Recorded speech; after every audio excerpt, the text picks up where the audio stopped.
Welcome guys, today I will show you how to enable hidden developer options on Motorola Edge 70.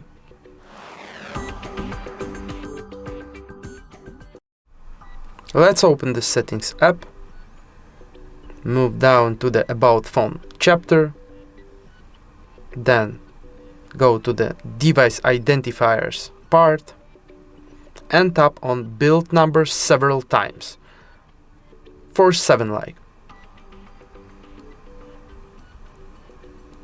Okay, you are now a developer, we got this notification, so go back to the main settings screen and use search settings bar.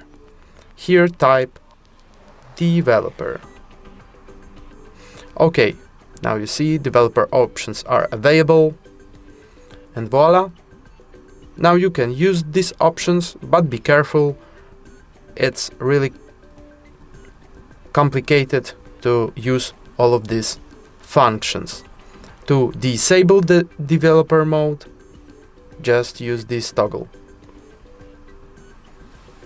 Thank you for watching. If this video was helpful, like, subscribe and comment below. Goodbye.